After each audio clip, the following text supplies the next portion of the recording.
Okay, let's dive right into this. Welcome to This Explainer, where we're breaking down the absolute secrets to making world-class, competition-level barbecue ribs right in your very own kitchen. Today, we're taking a masterclass straight from the source material, completely stripping away all the mystery of authentic, mouth-watering BBQ and zoning in on the exact science and techniques that yield literal perfection. Here's our roadmap for today. We're going to cover the prep, specifically peeling that membrane, then the rub and binder secret, low and slow baking, the foil boat technique, crafting the soul of the dish, which is the BBQ sauce, and finally getting that absolute perfect finish. All right, Section 1, Prep, peeling the membrane. And honestly, this is a make or break first step. Have you ever wondered why homemade ribs are so often, well, chewy? Why they just kind of lack that melt-in-your-mouth magic you get at a real, authentic barbecue joint? It's a super common backyard barbecue failure. And look, if you skip this next crucial step, you're practically ruining the entire dish before you even turn your oven on. The culprit? The membrane. It's this paper-thin layer on the back of every single rack of pork ribs. The science here is simple, but it's brutal. If left on, it just doesn't break down during cooking. It cooks into this tough, unchewable plastic-like texture.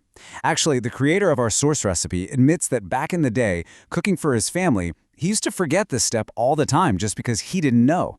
And leaving it on literally feels like chewing on a thin sheet of plastic. No thank you. So how do we get rid of it? First, just slide a butter knife under the edge to loosen it up. Then, and here is the absolute pro trick, you grip that slippery membrane with a paper towel. Yep, a paper towel. It gives you the exact traction you need.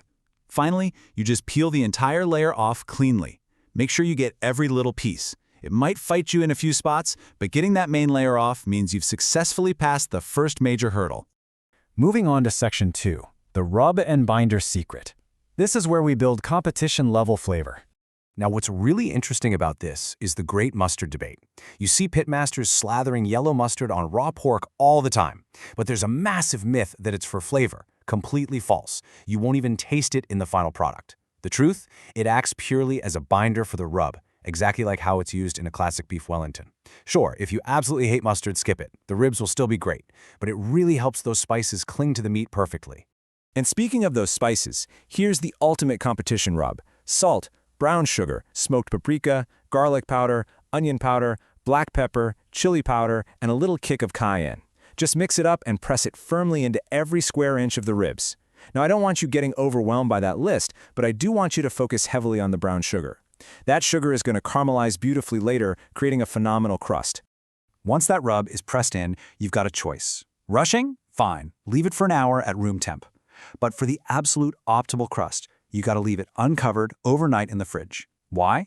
Because leaving it uncovered dries out the surface and creates a sticky skin.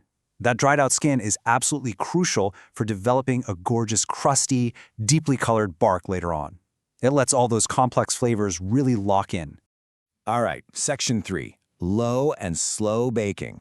Time to channel your inner patience. 135 degrees Celsius for 3 solid hours. I literally cannot stress this enough. This is a non-negotiable rule of authentic barbecue. You bring the meat to room temp, put it in at 135, and you do not rush it. But why so low? Well, we aren't just cooking pork here. We're performing kitchen alchemy.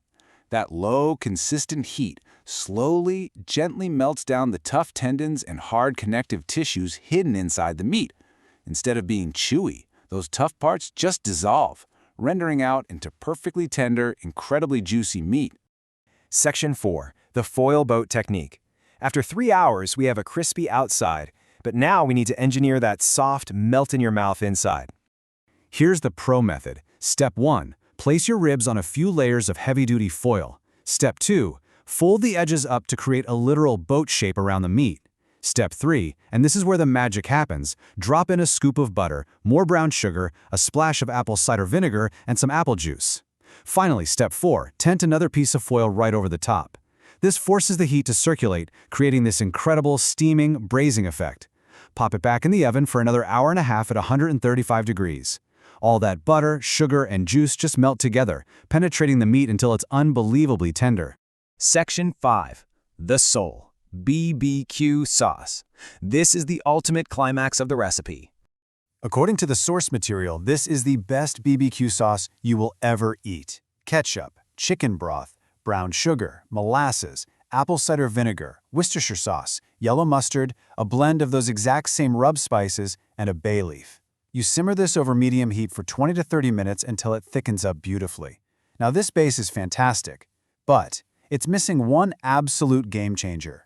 So the crucial point is this pro secret. When you pull your ribs out of the oven after that foil braise, carefully open the boat. Inside, all that butter, sugar, juice, and rendered pork fat have magically combined into a rich golden liquid. You take those drippings and you pour them directly into your simmering BBQ sauce. The source material puts it perfectly. That is the secret that elevates a homemade barbecue sauce to a professional chef level. It infuses the sauce with the exact rich flavor profile of the meat you're about to eat. It is absolute liquid gold. Just let the sauce thicken up one last time. Section 6. Finish and enjoy. The glorious final phase. Brush a nice, thin layer of your thickened secret sauce right onto the ribs. Just a light coat. You can always add more later. Then crank that oven up. 220 degrees Celsius for just 10 minutes. This quick blast of high heat, or hey, use a culinary blowtorch if you want that charcoal grilled vibe, creates this incredibly sticky, bubbling, caramelized finish that locks everything in. And this brilliantly illustrates what we're actually looking for when we cut into these. A lot of folks think fall off the bone is the goal, but in the serious BBQ world, if the meat just falls off when you shake it, it's actually overcooked, mushy. True pitmaster perfection is when the meat holds securely to the bone, but when you take a bite, it pulls away cleanly with zero resistance. That's the standard. Once you achieve that perfect bite, you might just agree with this wildly confident statement from the recipe's creator. He says, "I went to Texas at 4:30 a.m. to make BBQ with one of the best pitmasters in the world, but honestly, mine are better." I mean, it takes some serious nerve to say that, right? But after seeing the science, the patience, and the incredible flavor layering we just walked through, you kind of have to respect the confidence.